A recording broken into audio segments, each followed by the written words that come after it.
안녕하세요. 화요일 비탐성에 나오신 모든 빛의 성도님들을 환영합니다. 자, 기도로 오늘 비탐성 시작하도록 하겠습니다. 하나님 감사합니다. 말씀을 통하여서 하나님께서 누구이신지를 우리에게 계시하여 주시니 감사를 드립니다. 이 시간 저희가 함께 모여 하나님의 말씀을 읽고 공부할 때에 우리 안에 깨어진 하나님의 아름다운 형상이 회복될 수 있는 시간이 될 수 있도록 주님 이 시간을 들어 사용하여 주옵소서. 감사를 드리며 예수님의 이름으로 기도드립니다. 아멘. 네, 오늘 저희가 함께 공부할 말씀은 요한복음 14장 7절부터 14절까지의 말씀입니다. 말씀이 좀 길긴 하지만 또 가능한 시간 안에서 또 오늘의 말씀을 필사하고 또 공부해보는 시간을 가져보도록 하겠습니다.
네, 개인 묵상이 끝나신 분들은 저와 함께 몇 가지 질문을 가지고 오늘의 말씀을 더 깊이 공부해보는 시간을 가져보도록 하겠습니다.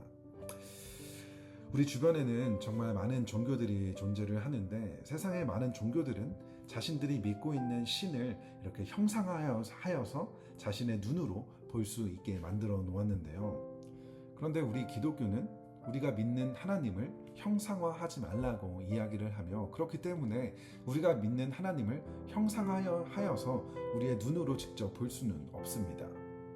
그렇다면 우리는 어떻게 하나님을 볼 수가 있을까요? 이것이 저희가 생각해 볼 첫 번째 질문인데, 우리는 어떻게 하나님을 볼 수가 있을까요?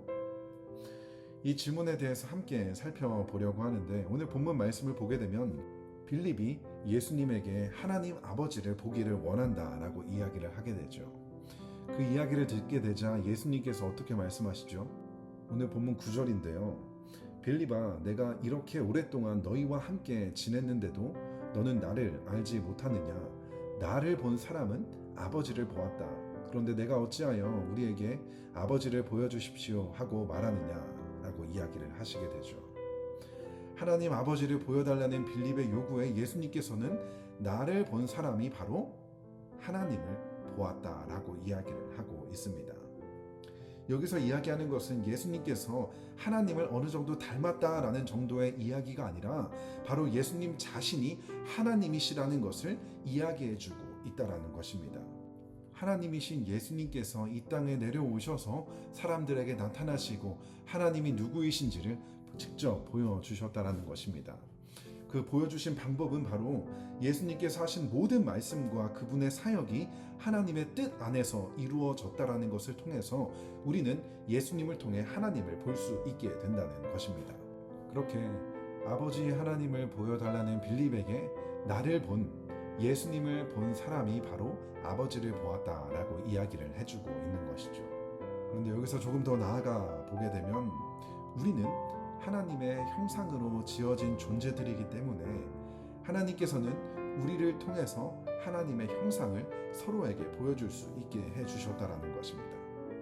예수님께서 하신 모든 말씀과 사역이 하나님의 뜻 안에서 이루어진 것처럼, 그렇게 되었을 때 하나님의 형상을 보여줄 수 있었던 것처럼 우리가 하나님의 말씀에 순종하고 하나님의 뜻을 따라 살아가는 우리의 모습 속에서 하나님의 형상을 보여줄 수 있고, 또 서로의 모습 속에서 하나님의 형상을 발견할 수 있게 된다는 것입니다.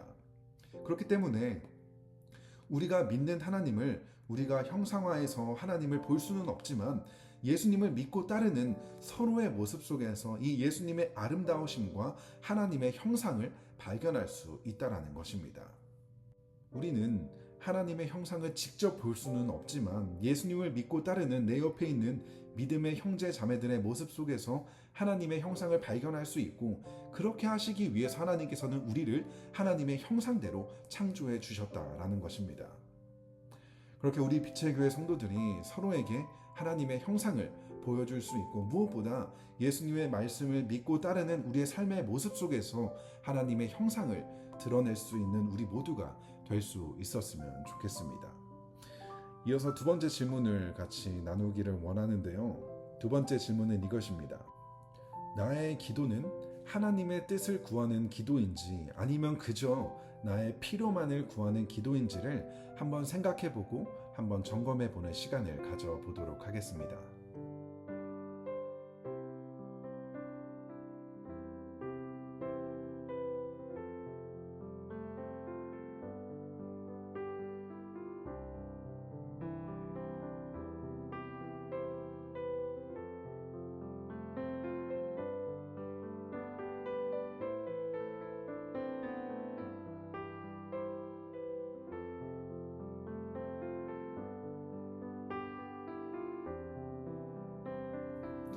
오늘 본문 13절과 14절을 보게 되면 너희가 내 이름으로 구하는 것은 내가 무엇이든지 다 이루어 주겠다.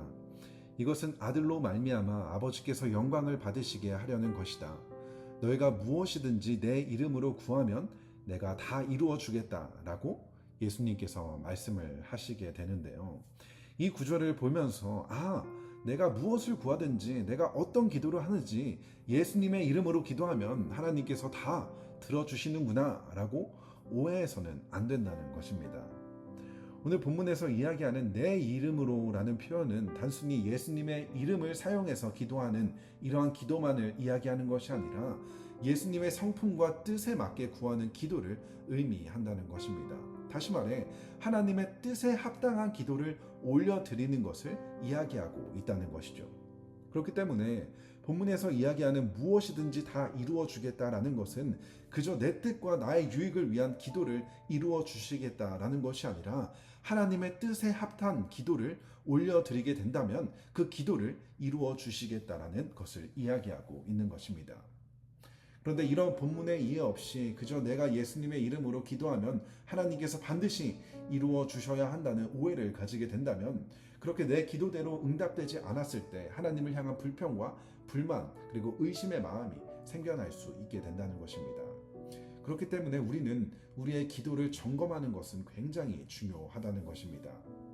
나의 기도 안에 그저 나의 유익과 나의 욕망과 나의 뜻만을 구하는 기도를 올려드리고 있지는 않은지 우리 스스로를 돌아보아야 하며 더 나아가 우리를 향한 하나님의 뜻이 무엇인지 그 뜻을 구하는 기도 또 그 뜻을 우리의 삶 가운데 이루어내기 위해 하나님의 도우심을 구할 수 있는 이러한 기도를 하나님께 올려드려야 한다는 것입니다. 그래서 오늘 비탐성을 마치면서 하나님께서 원하시는 하나님께서 나를 향하신 뜻이 무엇인지 하나님께서 나의 삶 가운데 이루기 원하시는 하나님의 뜻이 무엇인지를 특별히 오늘 말씀을 통해서 나의 모습을 통해 나의 삶의 모습을 통해 하나님의 아름다우신 형상이 드러날 수 있게 해달라는 이러한 기도를 올려드리며 오늘 비탐성을 마칠 수 있었으면 좋겠습니다.